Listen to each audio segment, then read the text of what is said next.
Alright, hello there.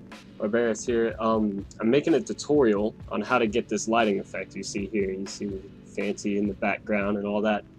I'm not going to be using a drawing or anything like that because I suck at drawing as of late. I mean, I don't suck, I just can't do it right now. My brain isn't on that level of arting. So, we are going to just use a blank thing. It's just blank. There's nothing here. I mean, we could probably draw like a cat or something. I like cats. Cats are cool. The cat. Yeah. Draw cat, Photoshop. Photoshop cat. Cat Photoshop. Yeah. Little Siamese kitty. Yeah. Yeah. Something like that. Some whiskers. Okay, so that's our cat. That's the cat we're going with. Let's just, yeah, put some detail. Can't ever go wrong with the detail. Some cat eyes going on here. Yeah. If only I was this good. Okay. Let's start with the fancy pants background stuff. We don't want to cover that up, even though it's probably going to get covered up anyway. So now let's hide that. You pick a color, any color that you want. I'm gonna go ahead and go with pink because I like pink. Pink's a cool color. Ain't nothing wrong with that. And you choose which direction you want these lights to be in. Usually I choose the top left corner because I'm right-handed, and you can go this way if you're left-handed. But yeah, basically just pick whatever side you want. We are going to do a top-down thing, so let's... Alright, once you get that set up, you can kind of just go down in random ways. It doesn't really matter. Put some dots here and there. That's the easy part, okay? So we're gonna go and, well, actually, this is a very easy thing to do. We're gonna go to filter, go all the way down to blur, motion blur, and you can kind of play with this, but this is just how I do it. Basically, put it to the angle that you want. So we're gonna go, come on, using my tablet pen, and it's kind of jumpy today. There we go, 90 degrees. That's straight down, and you can play with how blurred out it is. I usually have mine on 2000 to 1600, but we're gonna go ahead and go with 2000 for this one because I like the way that looks. Now, obviously, you already know how to do it, but you can't just throw this onto an image and call it done.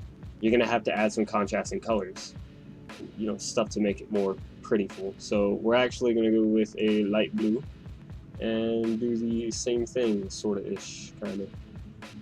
But this time we're going to make it more spacious. We're not going to fill all that in because that's already filled up all the way in. So we are going to erase some of that because I forgot what I was doing. Yeah, it doesn't really matter what kind of eraser you use at this point because you're just going to trash everything in a second. And dots, try and put some in these low spot areas, and then go ahead and go to motion blur. You can just hit Control F, which is the shortcut to reuse the last filter, but I want to play with the levels a bit because you never want it to be too the same. So we're gonna go and put it at 1600. Now we're gonna want a really strong background color. It can't just be white. So I already used that. Let's go with green. Let's use a darkish green. And we're just gonna fill all that in. See how you can't really even tell it's green up there? Well, yeah. That's a given. Okay. So now we got this dark green. I actually want to get rid of that here. That's kind of weird. If you're wondering why it's not like hardcore erasing, it's the opacity touch sensor thing up there that I use that saves my butt a lot. So we are going to, that's done. You don't have to mess with that anymore. Now we're going to go to a particle brush, this one, and this is for like fancy dancy dots like you saw in my other one. Basically, I'm going to run you through how I do some of these backgrounds, the more bubbly ones. And let's get a light blue color too. It doesn't really matter. That was an accident. You wanna know why it doesn't matter? Because that's the eraser. Alright. go down to that. Yeah, some bubbles. We'll do Z-axis in a moment, but for right now, we're just gonna bubble it up. Bubbly, bubbly, bubbly. Now, if you want direction in your photo, like right now, the direction is straight down. Gravity is affecting everything. So what we're gonna do is, voila, motion blur, but you don't want it to be that strong because these are little dots and not huge blocks of stuff. So we're gonna motion blur and take this. You don't even really have to add motion blur, but I'm going to because I like the way it looks sometimes. And if I do this right, I take this, put it up here. See how it's all stuffy stuff? I'm just gonna.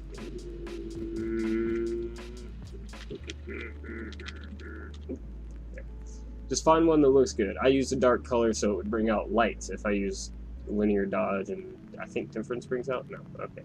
Back to linear dodge. Add. Linear dodge. Yeah, whatever. Okay,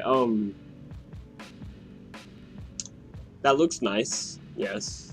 Very pretty, but see how strong that green is? We're actually going to take and kind of add another color here because that is way too much green. I've been using some pretty light colors, and green is the darkest color we have on here. What we're going to do now is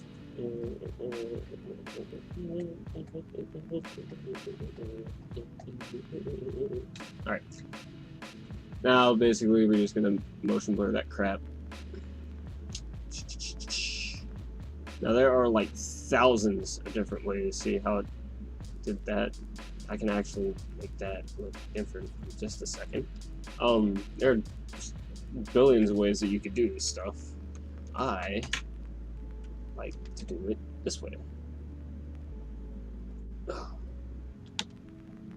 Yeah, it'll work. Alright.